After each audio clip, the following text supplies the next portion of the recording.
El cuerpo suele pasar por distintos escenarios que lo hacen sentir diferente y responder a ciertos eventos que muchas veces uno simplemente no puede comprender.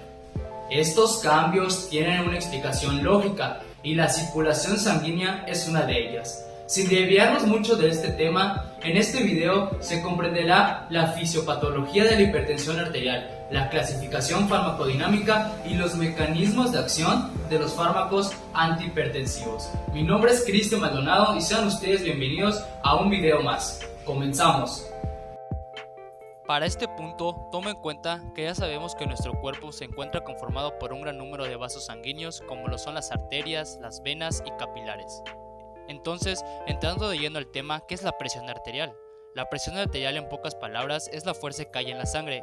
Esto se debe a que hay un constante movimiento de esta y por ello se le da el nombre a la circulación, la cual se encuentra en las paredes de las arterias, puesto que cada vez que el corazón late, bombea sangre.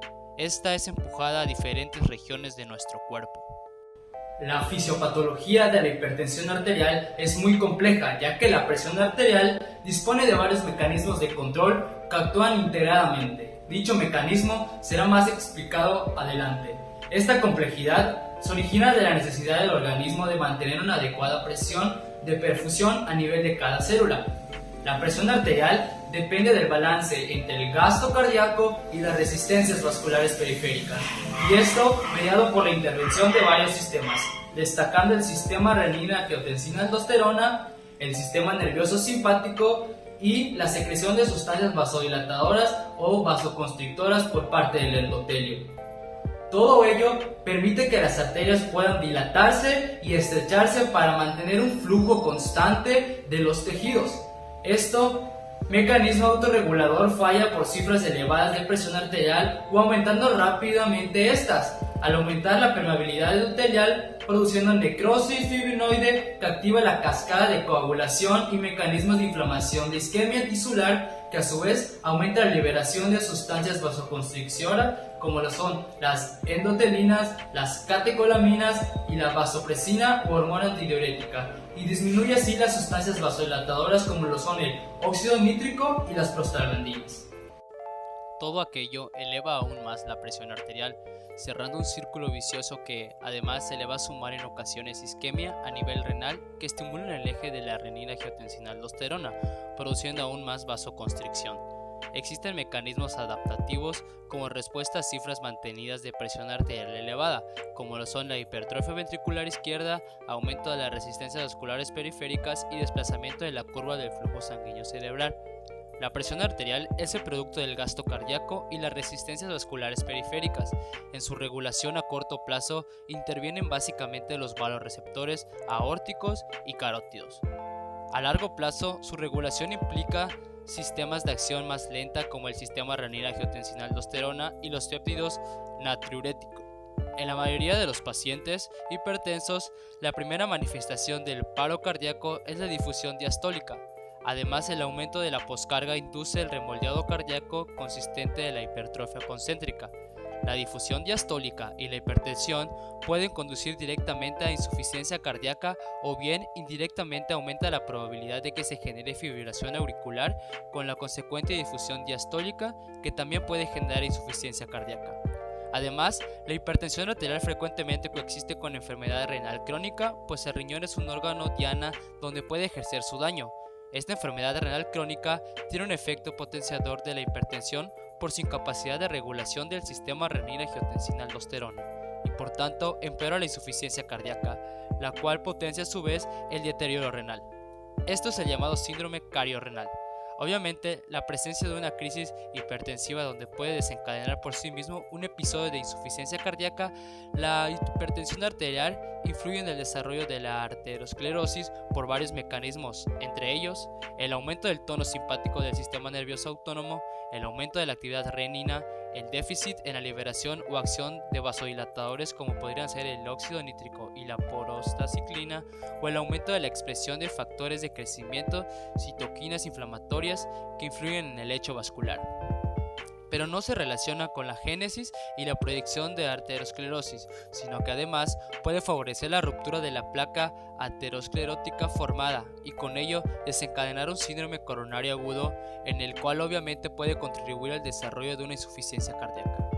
Por tanto, podemos confirmar que existe una clara correlación entre la hipertensión arterial y el desarrollo de una insuficiencia cardíaca mediante la acción de varios mecanismos interconectados entre sí.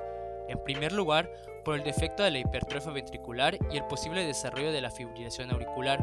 En segundo lugar, mediante el mecanismo de desarrollo de enfermedad renal crónica en el llamado síndrome cardiorrenal. Y en el tercer lugar, mediante la génesis y progresión del proceso de acción esclerosis con el eventual establecimiento de la cardiopatía isquémica. Ahora hablaremos sobre la clasificación farmacodinámica. Clasifiquemos a los fármacos antihipertensivos. Estos se clasifican en 5 grandes grupos, que son los antagonistas del sistema renina-angiotensina-aldosterona, los beta bloqueantes, los calcio antagonistas, los diuréticos y finalmente tenemos otros tipos de fármacos. Entonces, veamos cada uno a detalle. Dentro de los antagonistas del sistema renina-angiotensina-aldosterona, ¿qué tipos de grupos de fármacos tenemos? Nos preguntaremos. En este caso, a los YECA, a los ARA2, a los inhibidores de la renina.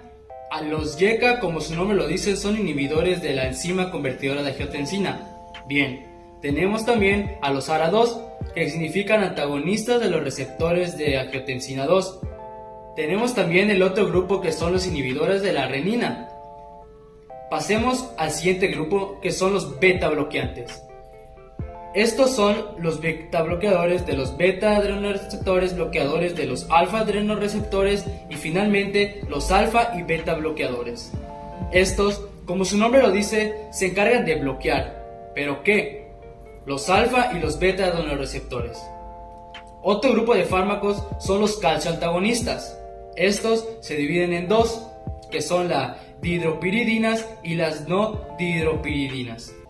Estas básicamente se encargan de impedir, como dice su nombre, que el calcio penetre las células musculares tanto del corazón como de los vasos sanguíneos. Por lo tanto, si en este caso el calcio no ingresa, ¿qué es lo que va a provocar? Van a provocar ya no contracción muscular ni vasoconstricción, sino va a provocar relajación muscular y va a provocar, en este caso, ensanchamiento o vasodilatación de los vasos sanguíneos. Pasemos al siguiente grupo, que son los diuréticos, y estos se dividen en 3, los tiacídicos, diuréticos del asa y los ahorradores de potasio.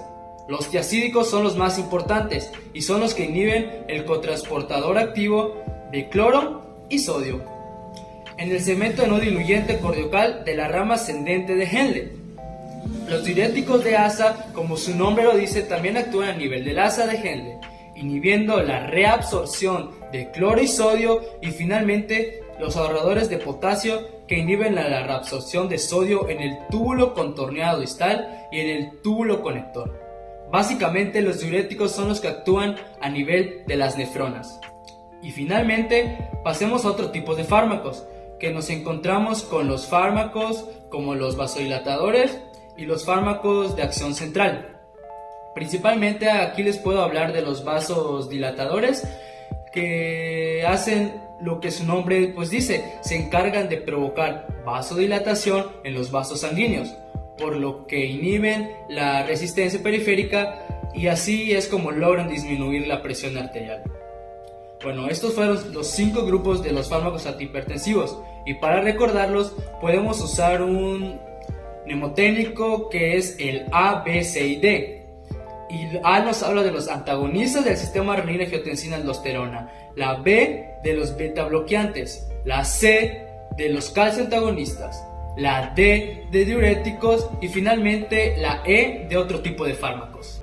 Para entender cómo actúan los diferentes fármacos, es importante que sepas los mecanismos que controlan la presión arterial. Como se mencionó al inicio de este video, en la parte de la fisiopatología, la presión arterial depende del balance entre el gasto cardíaco y las resistencias vasculares periféricas. Entonces podemos deducir que la presión arterial es igual al gasto cardíaco por la presión vascular periférica. Una elevación de cualquiera de ellos provoca una elevación en la presión arterial. Entonces, veamos cómo es que se controla esta presión arterial. Y para esto nos preguntamos, ¿qué pasa cuando un paciente tiene hipertensión arterial? Que su organismo generalmente cree que en este caso su presión se encuentra bastante disminuida y por lo tanto trata de elevarla a partir de los sistemas que igual mencioné al inicio de este video. A partir del sistema nervioso autónomo, principalmente del sistema nervioso simpático, y también a partir del sistema regina-angiotensina-aldosterona, es decir, a nivel de los riñones. Veamos a detalle. El sistema nervioso simpático, ¿cómo es que logra en este caso elevar la presión cuando cree que la presión está disminuida dentro del organismo? Lo logra a partir de los adenoreceptores, tanto los beta 1 como los alfa 1. Entonces, ¿qué es lo que va a pasar cuando crea que la presión está disminuida? Y en este caso va a aumentar la activación de los adenoreceptores beta 1 cardíacos. ¿Y dónde se encuentran estos adenoreceptores beta 1? Pues se encuentran, como estamos viendo en la pantalla, en el corazón. Por lo tanto, al activar en este caso estos adenoreceptores, ¿qué es lo que va a provocar? Pues el ingreso fácil de diferentes potenciadores de la constricción dentro del corazón, lo que llegará a provocar mayor contracción de los músculos cardíacos, y los músculos cardíacos comenzarán a contraerse de forma aumentada, esto aumentando el gasto cardíaco. Por otro lado, ¿qué es lo que pasa con los adenoreceptores alfa 1? Que esto se encuentra principalmente en el músculo liso. Por lo tanto, un aumento de la activación de estos adenoreceptores alfa 1 provocará vasoconstricciones en el músculo liso de los vasos sanguíneos, lo que llevará a un aumento de la resistencia periférica. Y como dije, tanto el gasto cardíaco como la resistencia periférica vascular provocará, si se eleva, un aumento de la presión arterial. Así es como el sistema nervioso simpático elevará la presión arterial en un paciente con hipertensión arterial. Ahora, ¿cómo es que en este caso se eleva la presión arterial? A partir del sistema renina-angiotensina-aldosterona. Como ya dijimos, todo parte a partir de que el organismo cree que en este caso la presión se encuentra baja. Por lo tanto, si se encuentra baja esta presión, según el organismo, provocará descenso del flujo sanguíneo renal. Si el flujo sanguíneo renal se encuentra disminuido, ¿qué es lo que va a pasar? Pues activará el sistema regina-angiotensina-aldosterona. Este sistema comienza de manera resumida a partir de la elevación de la renina. La renina, que es ascendida a la angiotensina 1, y la angiotensina 1 asciende a la angiotensina 2, con ayuda de la enzima convertidora de angiotensina, que es la ECA. Una vez tenemos esta angiotensina 2, esta se encarga de diferentes funciones, entre ellas la principal es, en este caso, inducir vasoconstricción. Por lo tanto, al inducir la vasoconstricción, logrará aumentar la resistencia periférica, y si esta resistencia periférica se aumenta, por consecuencia aumenta la presión arterial. Pero esto no acaba aquí, puesto que esta angiotensina 2 va a incidir y se va a transformar en lo que se denomina como aldosterona. Habrá un aumento de esta. La aldosterona provoca también vasoconstricción y por ende resistencia periférica, y no solo eso, sino que tiene una función mucho más importante que veremos a continuación. Pero para esto recordemos que si en este caso el flujo sanguíneo renal disminuye, no solo se va a activar el sistema renina-angiotensina-aldosterona, sino que también se va a llegar a disminuir la tasa de filtración glomerular, y esta disminución en la tasa de filtración glomerular justamente con el aumento, en este caso de la aldosterona, llegarán a provocar en este caso el aumento de la retención de sodio y agua para así elevar la presión. Esto ocurre a nivel de la unidad fundamental de los riñones, o sea, la nefrona. A la larga, esta retención de sodio y agua provocará un aumento en el volumen sanguíneo, o lo que también se conoce como un aumento en el volumen intravascular. Y si existe un aumento en el volumen intravascular, hay un aumento del volumen sistólico. Y si hay un aumento en el volumen sistólico, hay un aumento también del gasto cardíaco. Y si este gasto cardíaco llega a aumentar, en este caso la presión arterial también llegará a elevarse. De esta manera es como se controla la presión arterial y en pacientes con hipertensión arterial. Estos son los mecanismos de control y esto es lo que debes entender al 100%. A continuación les hablaré sobre la hidroclorotiazida con un código OTC que se puede ver en pantalla. Cuando estos medicamentos llegan a los riñones, son secretados por el túbulo contorneado proximal hacia la luz del túbulo renal, hasta que alcanzan el túbulo contorneado distal. En las células epiteliales de la nefrona tienen un pequeño ingenioso transportador del cloro y sodio y un canal de calcio en su lado luminal. Este reabsorbe a un ion de sodio y uno de cloro, juntos desde el túbulo hacia la célula y luego hacia el torrente sanguíneo, mientras que el canal de calcio permite que el calcio se difunda hacia la célula y luego hacia el torrente sanguíneo. Por consiguiente, la hidroclorotiazida inhibe la proteína cotransportadora de sodio y cloro, que se encuentra en la membrana luminal. Al momento de inhibir esta proteína, no se podrá permitir la reabsorción y el paso del sodio y cloro hacia dentro de la membrana celular. Entonces, al impedir este paso, se quedaron afuera y por ende tendrán que ser eliminadas por la orina. Debido a que hay una disminución de sodio, llegarán más sodios al conducto colector y esto influye en otros canales para excretar potasio o hidrógeno en la luz del túbulo y reabsorber calcio. Bien, ahora les hablaré sobre un fármaco que son los bloqueadores de canales de calcio, en este caso el diltiazem con un código ATC que se puede ver en pantalla.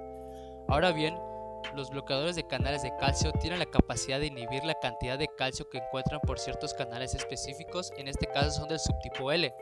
Al ser un bloqueador de los canales de calcio, el fármaco se va a unir a este tipo de canal, puesto que los canales de calcio del subtipo L son heterómeros que se conforman por subunidades alfa 1, alfa 2, beta y sigma, y sin embargo la subunidad alfa 1 tiene un poro iónico y además cuenta con sitios de unión para los antagonistas de calcio, en este caso de dialtazem. Se sabe que durante la sístole los canales de calcio se abren permitiendo la entrada de calcio intracelular al interior del miocito cardíaco, con la consiguiente movilización del calcio del retículo sarcoplásmico y se expulsa hacia el espacio extracelular mediante la bomba de calcio y la contracción muscular.